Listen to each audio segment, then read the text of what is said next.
বিরল প্রজাতির কচ্ছপ উদ্ধার হলো শিলিগুড়ি লাগোয়া ফুলবাড়িতে। শনিবার ফুলবাড়ির এক পানীয় জল ভর্তি জায়গার সামনে ডোবার জল থেকে উদ্ধার করা হয় কচ্ছপটিকে। জানা গিয়েছে উদ্ধার হওয়া কচ্ছপটির ওজন প্রায় 1 কেজি। পরবর্তীতে কচ্ছপটিকে তুলে দেওয়া হয় বনকর্মীদের হাতে। শিলিগুড়ির ভানুনগরে তরুণীকে খুনের ঘটনায় দুজনকে গ্রেপ্তার করল শিলিগুড়ির ভক্তিনগর থানার পুলিশ। ঘটনায় 9 দিন পর এক যুবতী ও এক যুবককে গ্রেপ্তার করেছে পুলিশ।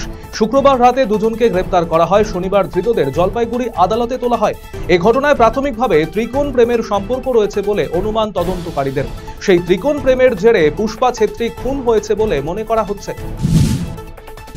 অলিভিয়া কাপ 2024-এর সূচনা হলো শনিবার। দ্বিতীয় রাজ্য স্তরে শুরু হলো অলিভিয়া কাপ 2024।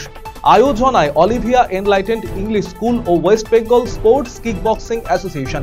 শনিবার ওয়েস্ট বেঙ্গল স্কুল এবং কলেজ কিকবক্সিং চ্যাম্পিয়নশিপ অনুষ্ঠিত হয় বিধাননগরের অলিভিয়া এনলাইটেন্ড ইংলিশ স্কুলে।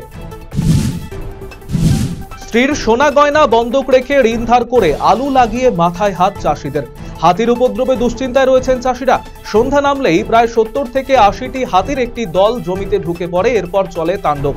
সবেমাত্র আলু লাগিয়েছেন, এমতাবস্থায় হাতির উপদ্রব এতটাই বেশি, যখন আলুর ফলন শুরু হবে সেই আলু হাতির হাত থেকে বাঁচাতে পারবেন কিনা তা নিয়ে দুশ্চিন্তায় আলু চাষিরা। বাইক দুর্ঘটনায় মর্মান্তিক মৃত্যু হলো মা ও মেয়ের। আকস্মিক এই দুর্ঘটনায় তীব্র শোকের ছায়া নেমে এসেছে গাজলের কদুবাড়ি এলাকায়।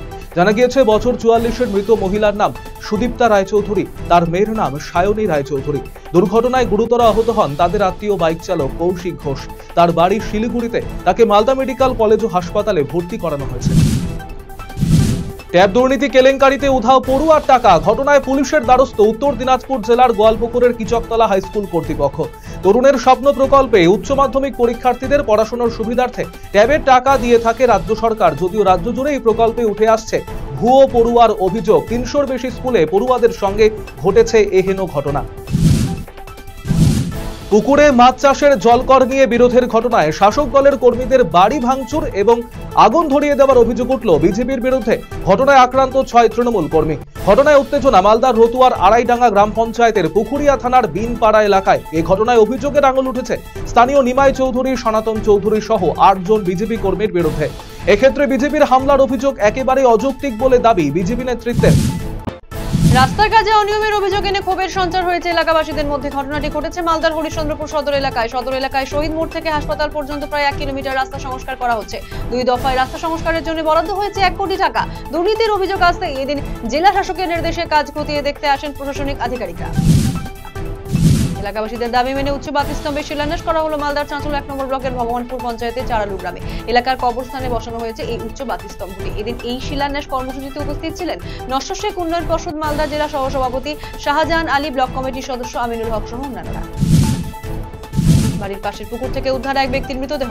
ঘটনায় চাঞ্চল্য মালদার চাঁচলের বাসিরহাটের চয়নটোলা এলাকায়। জানা গিয়েছে মৃতের নাম জিয়াউল চৌধুরী। শুক্রবার সন্ধ্যায় বাড়ি থেকে বেরিয়ে আর ফিরে আসেনি ওই ব্যক্তি। এরপরই শনিবার সকালে বাড়ির পাশের এক পুকুর থেকে উদ্ধার হয় ওই ব্যক্তির মৃতদেহ।